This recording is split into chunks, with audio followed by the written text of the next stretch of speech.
story behind Christian is a true story, funny enough. So basically, I ended up going to China, and when one of the first times that I was over there, I was asked would I take my art over to an exhibition, and I wanted to link some artwork between the UK and Ireland. And what I decided to do was paint about Christian the lion.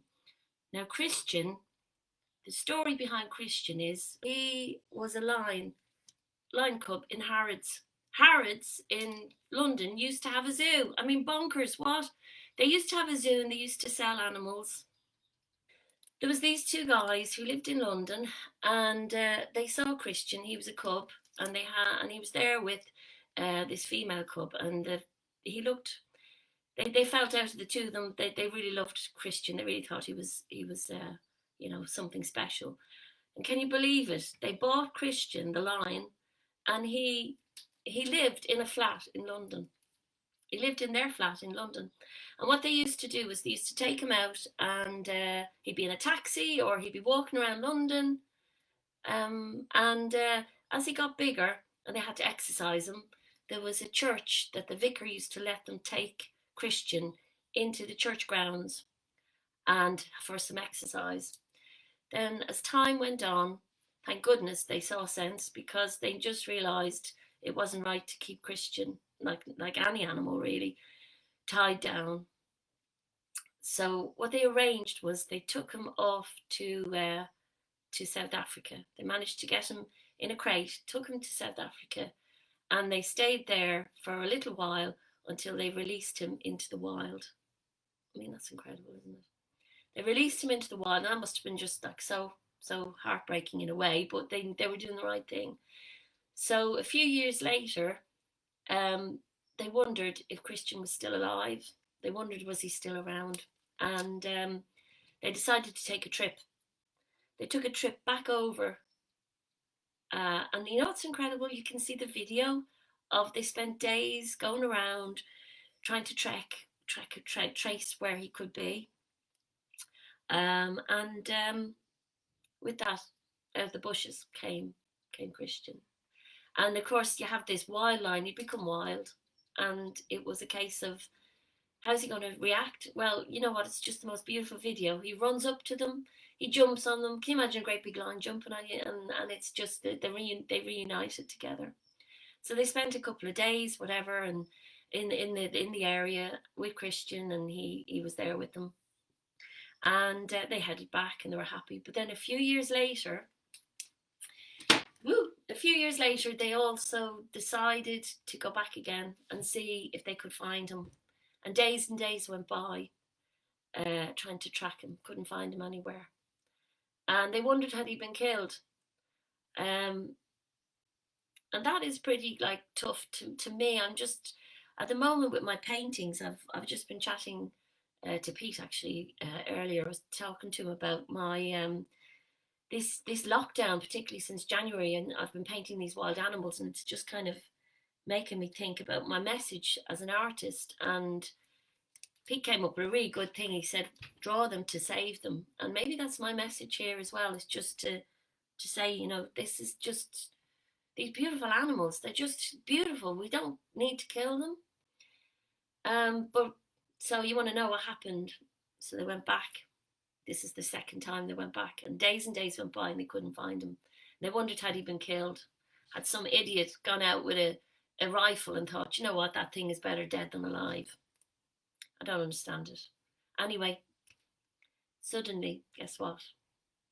They saw Christian. Christian came out, and he came over to them, and he said, hello, how's it going? Have you a nice day? And he seemed a bit different. He seemed a little bit different. They spent a few days, but they kept their distance with him. But in some ways, he seemed a lot more independent. Not more. He sat there with them, but then he got restless and he walked away, and then he came back, and then he walked away again. But the beautiful thing of all the story of this story was that when he came back again, after going off for the afternoon or whatever, guess what? He brought his girlfriend. Yeah. He brought the female and he introduced the female. I think there was a couple of them. In other words, he had formed his own group, his own herd, and they were the two gentlemen who'd had him. They were standing there with wild lines. I mean, isn't that just brilliant? That must be just incredible, just to be there. So, so yeah, they knew he was wild. They knew that he was back in the place that he should be. And I think that's just fantastic. I'm sure you'll agree with me on that. And they don't think they've ever seen him again. I don't know, but they do believe that he went on and he had a family, and there's more lines.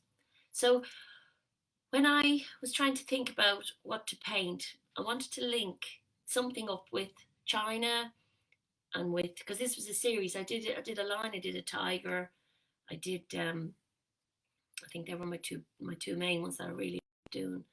And funny enough, the original ended up with a load of other pieces on that trip, sold to a place called Funner Art, and in China, massive big galleries that they have. So yes, the original went there.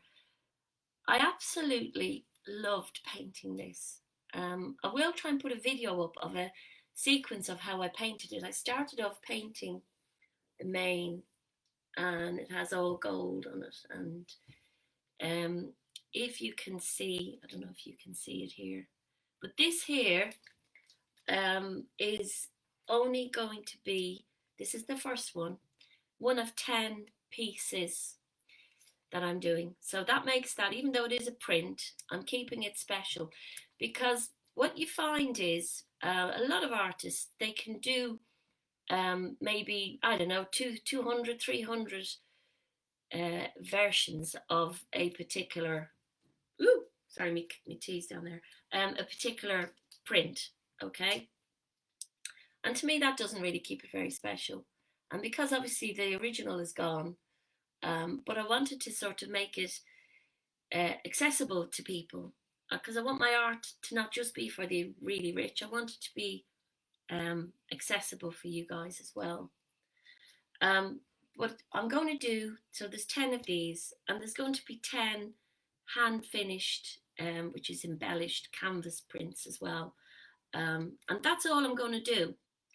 My main inspiration is animals, okay? I have, and I think we have a deep connection with the animals. I mean, I think that we flourish as individuals when we celebrate the beauty of our animal kingdom.